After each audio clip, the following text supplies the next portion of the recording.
How you doing, guys? What's jumped out? What do you got? Full 8 practices now to learn more about your guys and special teams. The group's been good. They work hard. They know how to work. They listen. They want to be good. They play hard.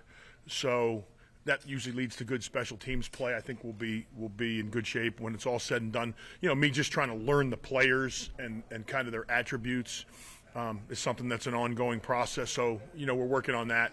It's been good. It's been fun, and the periods have been competitive, and the drills have been competitive. We've done mostly drill work, but I'm excited for the group. Coach, what have you learned about Timmy so far? Timmy's a pro. Like that, the whole group they're pros, but Timmy's a pro. Like he goes out there every day with something to work on, which I really like about him. So he's like, today, coach, I'm going to work on this, and we sit there and we look at it real closely, and then when it comes time for the film, and that's one thing we're trying to focus on is like, here's what we're going to do. We're going to work on something, but he comes ready to work every day. And it's not just everyone's going to look at like the field goals and that there's a whole other part of things that he's working on right now. Today we were working on onside kick. We got some kickoffs. We went over to the stadium and got a couple of kickoffs today. So we haven't done much live kickoff work. We've done some approach work, and like I said, he's a pro because he's out there saying, okay, I'm going to be a 10-step approach on my kickoff. I want to have my plant foot here. So we've been working on that and filming it and trying to just get better. But Timmy's a pro. He's great to work with. Something that you picked up in the NFL that you're bringing back to college now in terms of what you can emphasize in some of these games? Well, I'm working. I'm much better than I was before I went to the NFL because you get to spend a lot of time with the actual specialists. So in the past, you're coaching the tight ends and you're trying to coach special teams, and then you're going around with the guys and you're meeting with them, but you don't have as much time. So when you're working with guys like Johnny Hecker and Zane Gonzalez and J.J. Jansen, you're learning like the real ins and outs. With Hecker and J.J., you're learning like at the highest level of things that are important to execute your job. So just the little nuances of the job. We were specifically today we were talking about the snappers getting their heads up so they can get into protection quicker, and a couple things that had gotten from JJ with regards to getting the head up so we can get into the protection as quickly as possible are things that I would not probably have talked about much 3 or 4 years ago that we can talk about. That's just an example. There's really a bunch of them. Coach, what about Billy Kemp? What has he brought to that punt return spot? And you've got a lot of film to watch him from the past. How easy has he made the transition look so far? Billy's been good. And Billy's, again, the thing that's impressed me about Billy and really all these guys is, Billy's a worker. Like he's working at different aspects and wants to be challenged. So like he's not out there catching punts in the pre-practice. He's out there saying, okay, I'm going to position myself 15 yards over to the left, and I'm going to come back and get square on the ball. And he made a comment to me about getting square on the ball. It was actually a kickoff return, but he was talking about wanting to try to make sure that he was going to get square on the ball as one of his goals. So he's working on his craft all the time. He obviously brings some juice to the return game, and there's a few guys. The competition's going to be intense when it's all said and done for the first game next year. We're a long way away from that, but there's a couple guys that can return the ball, and he's certainly one of them. Weekero said he's not afraid that you brought in another kicker in Albano. I mean, how much do you like to see that a guy wants the competition, wants to be pushed?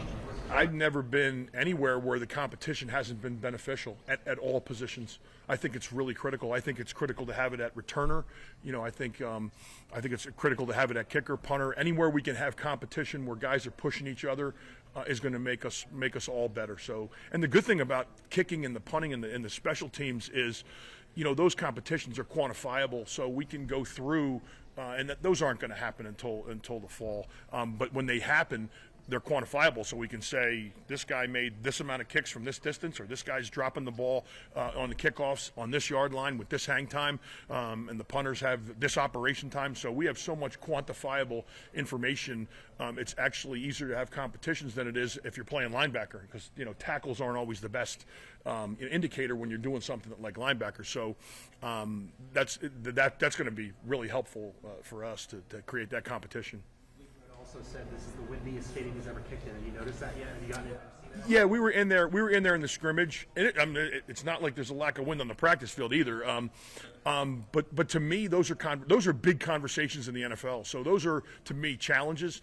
Those are things that we have to overcome. They're part, and that's a huge advantage for us if we can, figure out the wind or figure out what the wind's going to do or figure out how we're going to attack the wind. So we're talking. I'm talking to Timmy all the time. Again, with some of the things that I learned in the NFL, from Zane Gonzalez and Johnny Hecker. Like we're looking at aiming points in the stadium or aiming points on the practice field that we're going to play the wind from. So, the pipes are obviously good, and we're trying to get the ball inside the pipes, but that's not always our aiming point. So we're working on, and that's true in the punt game as well. So the wind is a challenge, but it's something that we're going to deal with week in and week out, and have an approach and a plan for how we're going to handle it.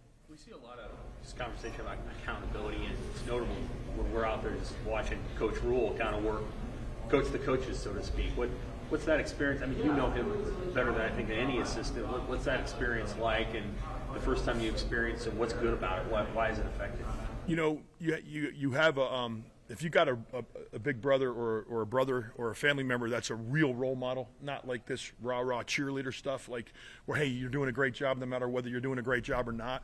If you, like when I got little brothers, and I'd tell my little brothers, like, you're not acting the right way, or you're not, that's what it's like. So it's like working for somebody who loves football, who's very intense about the competitive spirit of football, and is not, it's his job in his mind, in our minds, and what we do and why we work well together is he'll say, hey, like we were talking today out there about the shield on the punt, and he was like, what do you think about that? The shield looks really tight to me. So we had that conversation. We're going to go look at that on film, but he's not out there standing going to look at the shield and say something doesn't look right, and he's not going to say anything. Like I expect him, I want him to say something, and we have that relationship. But he's great like that with the coaches, and it's not like challenging. It's just, hey, this is what I'm seeing. Like and like a lot of people, like you're in that role with people in your family. Sometimes, do I say something? Like that's not the way it is on our staff. Our staff is like, that doesn't look right to me. I'm not coming after you. It doesn't look right to me. What do you think? And then we have a conversation about it. But for most of us, we're beyond the, what's your agenda or whatever, because we've all worked together, and these guys we coached, and we've been working with them now for years. There's a trust, and we're starting from a point where we're coming and coaching each other because we care about each other, not because we're trying to, there's no egos involved in that. What about Bushini? What do you like about what he's been able to show you early on in spring ball? Bushini's had a great week. This week has been really good. Like he's really technical in his approach. So we've been focusing on pooch punting the last two practices, and I don't know if you have an appreciation for pooch punting, but if you do, he put on a clinic on Saturday with his pooch punt. I said, I want you to drop the ball on the 8-yard line, and I think he had 10 kicks, and I think 4 of them dropped exactly on the 8-yard line. Like that's like Johnny Hecker stuff. And then I didn't get the markings today, but the balls look good. And today he had to deal with he dealt with wind on both days. But he's really talented. He has good command of where the football's going to go. There's some things, and again, he's like Timmy, where he's got some things that he needs to work on that we're working on. And usually with the punters, if you just think about the art of punting, it's like hitting a golf ball, but you're dropping the golf ball. Like it's really that technical. So like he's dropping the ball, and normally if he's not catching clean or he's not getting it down, he's dropping it one way or the other. Usually it's inside, but we're always looking at the drop. So he's constantly looking at his drop and his steps, because it's all got to time up that way. So it's extremely technical, and he's advanced, but he's also learning, and he's watching film, and we're looking at things together, and it's been great to work with him as well. Is there anybody pushing him? Jacob Hole has a chance.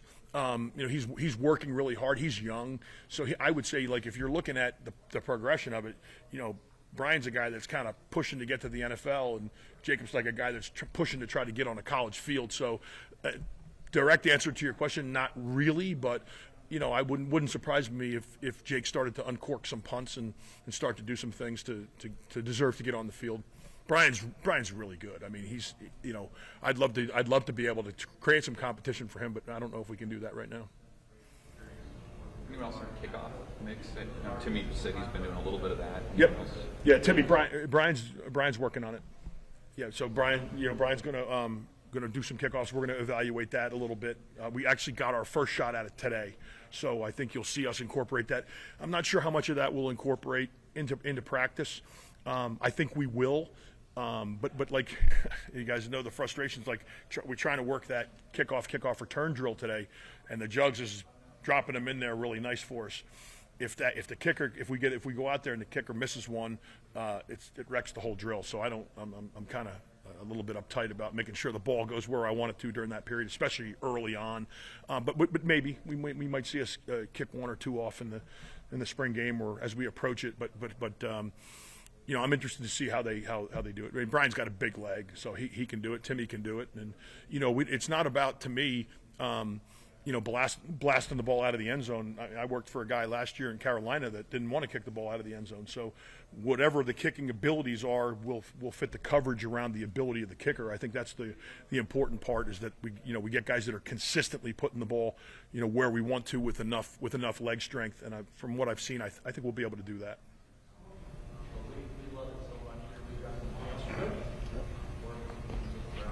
Thanks, guys.